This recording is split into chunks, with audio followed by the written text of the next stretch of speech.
hoje é dia de brigar com o anjo no Val do Jaboque, até ele me liberar a bênção.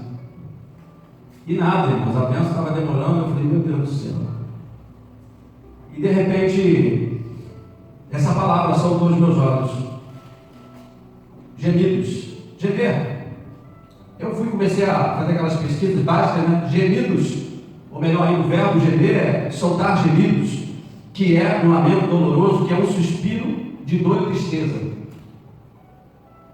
É lógico que você tem que saber fazer a procura, porque a internet ela tem duas faces. Você colocar só gemidos, parece que cada coisa que você não vai querer ver. Espero que você não queira ver.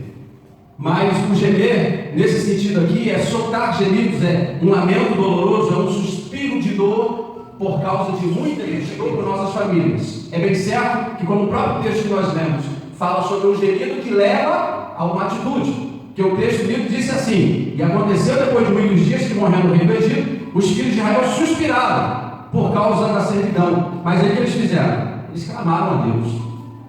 Então, é isso que é importante, porque há muitas famílias que estão gemendo por ajuda, e nós precisamos entrar nesse gemido para entrar com um clamor juntamente com o gemido. Porque também passar o restante da vida gemendo pela família, suspirando, lamentando e não fazer nada, não muda nada.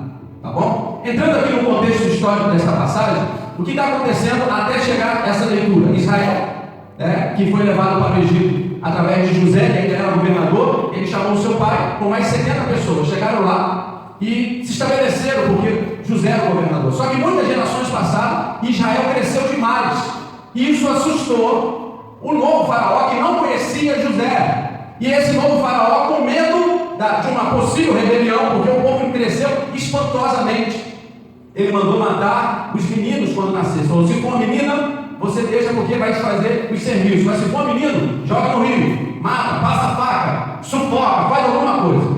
E foi aquela matança, aquele choro, até que a mãe de Moisés, Joquebede, junto com Arão, melhor dizendo, ela vai ter Moisés. Ela já tinha Miriam, que era mais velha, já tinha Arão, e agora teve Moisés. E Moisés, ele foi escondido, e milagrosamente ele ficou guardado por 3 meses. Só que ele chegou num tempo que não dava mais para esconder os próprios gemidos da criança, quando ela chorava com fome. E os soldados do Egito, de Faraó, quando passaram e provavelmente iam ver ou ouvir essa criança, tiveram uma ideia: vamos colocar Moisés no rio, a filha de Faraó, ela se banha lá no Nilo, ela vai achar, provavelmente ela vai achar que é uma bênção dos deuses, e então ela vai desse episódio, a servidão aumentou mais ainda, e o povo já não estava aguentando mais, a ponto de dar suspiros de dor. Diz o versículo 23, suspiraram por causa da servidão. Eles suspiraram por causa da servidão, mas eles suspiraram, imediatamente clamaram a Deus. Eles gemeram de dor, mas o seu gemido, quando tomou forma, ele saiu em forma de clamor a Deus. Eles clamaram a Deus, eles buscaram a Deus. E diz o texto, no versículo 24, e ouviu Deus o seu gemido, e lembrou-se Deus da sua aliança com Abraão, com Isaque e com Jacó. E viu Deus os filhos de Israel, e atentou para a sua condição. Irmãos, todos os gemidos de dor e lamento, eles chegam a Deus. Você sabia disso? Deus, ele ouve todos os gemidos.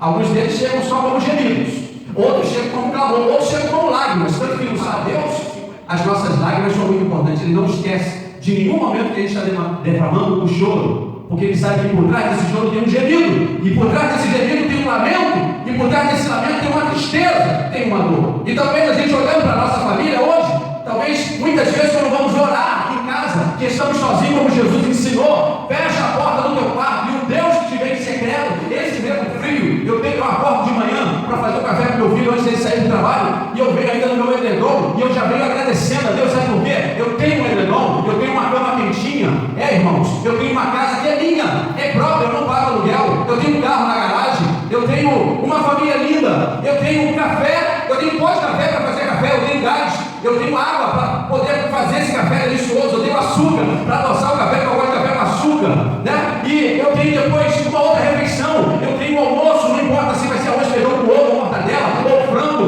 ou linguiça, não importa, eu tenho almoço, depois eu tenho um café da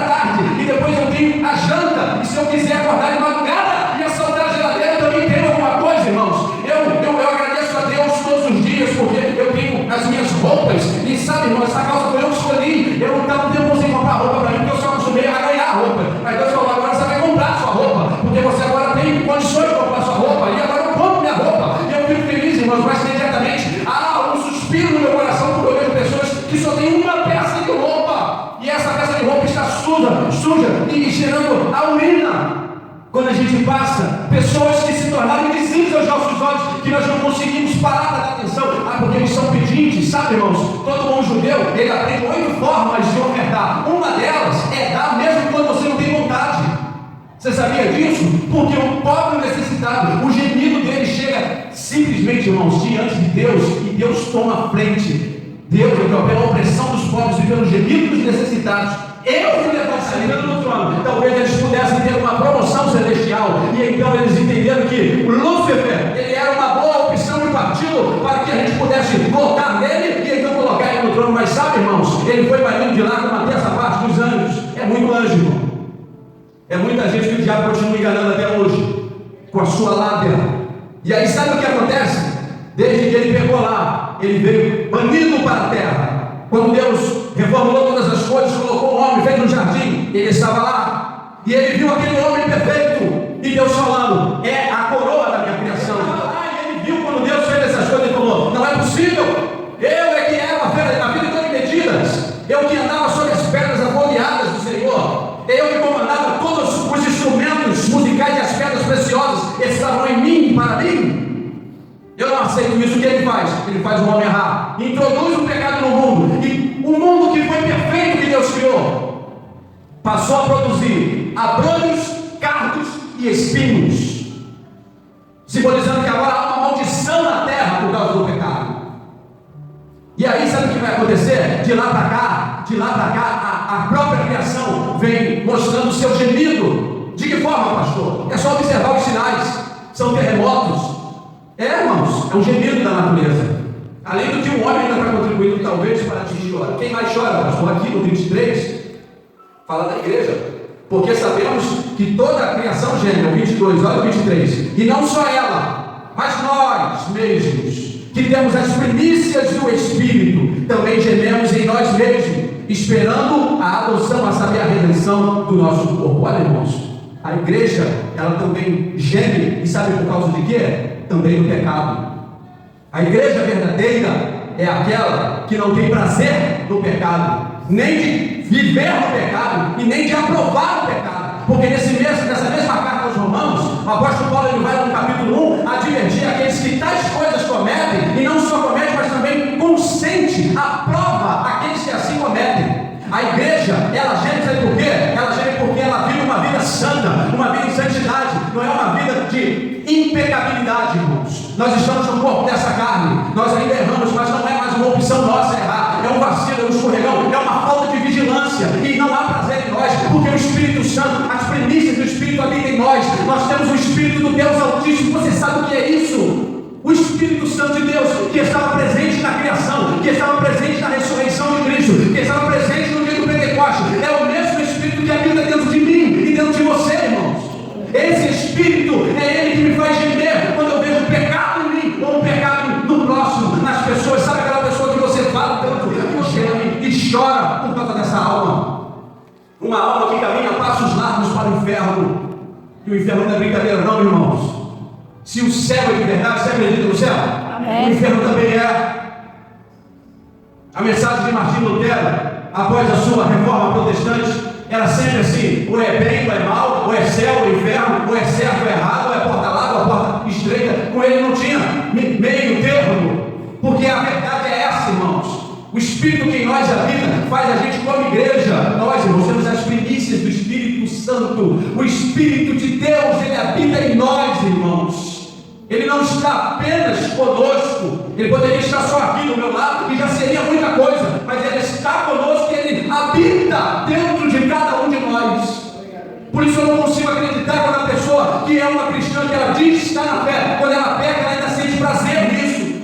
Tem que vir lágrimas aos olhos. E não é lágrima de remorso, porque esse mesmo apóstolo Paulo, ele fala à igreja aos Coríntios que era uma igreja que estava vivendo em pecados, e mesmo assim louvando a Deus. Sabe o que ele fala? Que o pecado deve gerar tristeza dentro de nós, como igreja, como aqueles que têm o Espírito Santo de Deus. Temos que nos entristecer. Meu Deus, o que eu vi nessa situação, esse cenário que o mundo se encontra.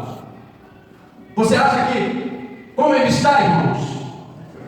Como ele está, como o Espírito Santo está? Há alguns pregadores que dizem que depois que Cristo voltou ao céu, ele enviou o Espírito Santo, e o Espírito Santo está 2 mil anos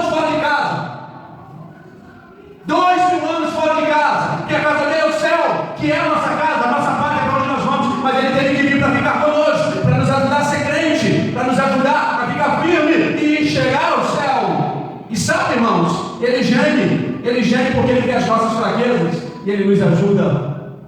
Sabe, quando você estiver muito fraquinho, não desiste não.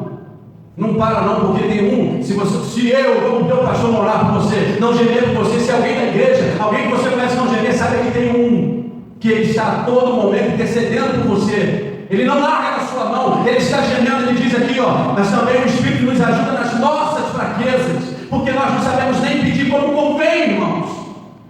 Nós falamos palavras, tentamos achar a melhor palavra, a direção mais correta, mas quem intercede por nós e leva a nossa oração até Jesus, porque temos dois intercessores, um na terra, que é o Espírito Santo, e Jesus que está à destra do Pai, do um em diante, porque sabemos que se a nossa casa terrestre, esse corpo, deste tabernáculo, se Deus quiser, temos de Deus um edifício, uma casa não feita por mãos, eterna nos céus, e por isso também gememos, desejando ser revestidos da nossa habitação, que é do céu. Olha, irmãos, a verdadeira igreja, o verdadeiro salvo, também geme, sabe por causa de quê?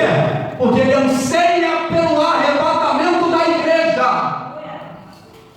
Essa terra tem lugares maravilhosos, lindos, mas nada se compara à nossa habitação no céu. Você nunca foi lá, pastor? Também nunca fui no inferno e não quero ir para lá. Nunca fui no céu, mas vou para lá, porque a Bíblia me garante que o inferno é um lugar ruim e o céu é um lugar bom. E se eu tiver que escolher hoje uma eternidade, onde passar, tu acha que eu vou escolher onde? Eu escolho o céu. Só que a gente está nessa vida, e tem duas maneiras do salvo ir para o céu: ou ele está salvo em Cristo e morre, e ele já vai para o paraíso, ou Cristo vem rasgando as nuvens para buscar a sua igreja. Como eu não tenho desejo de morrer, eu não quero morrer agora. Você quer morrer? Eu não quero morrer. Eu já passei muitas situações, irmãos, mas nunca pensei em tirar a minha vida, porque ela não é minha, ela foi comprada, ela tem um preço, foi pago lá na cruz. E aí hoje eu vivo para esse Jesus. Então, irmãos, o verdadeiro salvo ele geme. Então você viu quantas coisas? Tinha muito mais, eu parei por aqui.